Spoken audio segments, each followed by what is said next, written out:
पहला सवाल आपसे, अगर आपको नेशनल हाईवे के किनारे पेट्रोल पंप खोलना हो, ढाबा बनाना हो, अपनी फैक्ट्री के लिए एंट्री एग्जिट लेनी हो या फिर गैस पाइपलाइन बिछानी हो, तो क्या आप महीनों दफ्तरों के चक्कर लगाना चाहेंगे? क्या आप अलग अलग फाइल्स, अलग अलग अफसर और अलग अलग मंजूरी की प्रक्रिया से गुजरना चाहेंगे? यही वो समस्या थी जो सालों से लोगों को परेशान कर रही थी। अब सड़क परिवहन और राजमार्ग मंत्रालय ने इसी उलझन को खत्म करने के लिए राजमार्ग प्रवेश पोर्टल का अपग्रेडेड वर्जन लॉन्च किया है।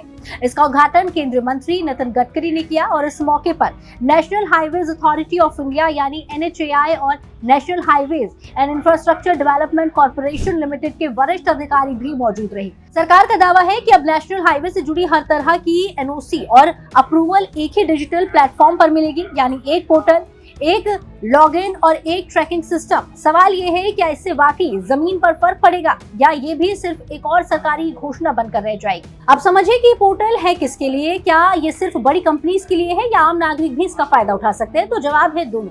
अगर कोई व्यक्ति अपने निजी प्लॉट को हाईवे से जोड़ना चाहता है, अगर कोई छोटा कारोबारी फूड कोर्ट, रेस्ट एरिया आदि खोलना चाहता है, अगर कोई तेल कंपनी पेट्रोल पंप खोलना चाहती है या फिर कोई telecom company optical fibre cable बिछाना चाहती है, तो सभी को इसी पोर्टल के जरिए आवेदन करना होगा। पानी की पाइपलाइन, गैस पाइपलाइन, बिजली लाइन जैसी यूटिलिटी सेवाओं को हाईवे के नीचे या किनारे से ले जाने की अनुमति भी अब इसी सिस्टम से मिलेगी। पहले क्या होता था ये भी आपको बता दें, अलग अलग विभाग, अलग अलग फॉर्म, फाइल्स का मैनुअल मूवमेंट और क्षेत्रीय कार्यालयों के चक्कर, देरी होती थी, पारदर्शिता कम थी और कई बार प्रोजेक्ट्स की लागत बढ़ जाती थी। और अब सरकार कह रही है कि आवेदन ऑनलाइन होगा, दस्तावेज अपलोड होंगे, फीस डिजिटल जमा होगी और स्टेटस भी रियल टाइम में दिखेगा, यानी आपको पता रहेगा कि आपकी फाइल किस स्तर पर है और कब तक निर्णय आ सकता है। ये बदलाव इसलिए भी जरूरी था क्योंकि भारत का नेशनल हाईवे नेटवर्क अब 1 लाख किलोमीटर से ज्यादा का हो चुका है। जैसे जैसे सड़कें बढ़ी, वैसे वैसे उनके आसपास व्यापार, इंडस्ट्री और रिहायशी इलाकों की मांग भी बढ़ी। ऐसे में अप्रूवल्स की संख्या बढ़ना स्वाभाविक है।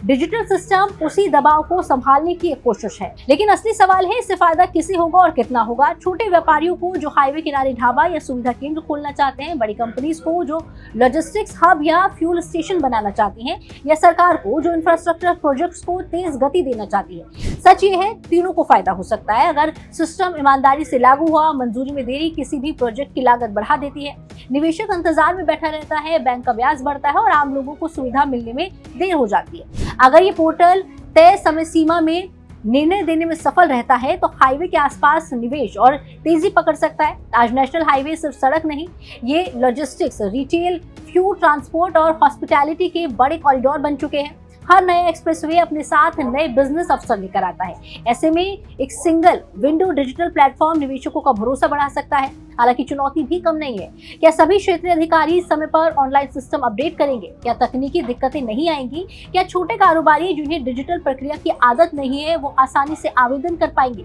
सरकार का इरादा साफ दिखता है, प्रक्रियाओं को आसान बनाना और पारदर्शिता बढ़ाना, लेकिन असली परीक्षा जमीन पर होगी।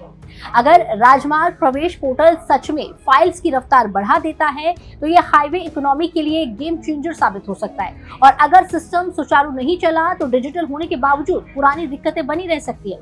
अब निगाह इस बात पर रहेगी कि ये पोर्टल कागज से निकलकर असल में कितनी तेजी से काम करता है।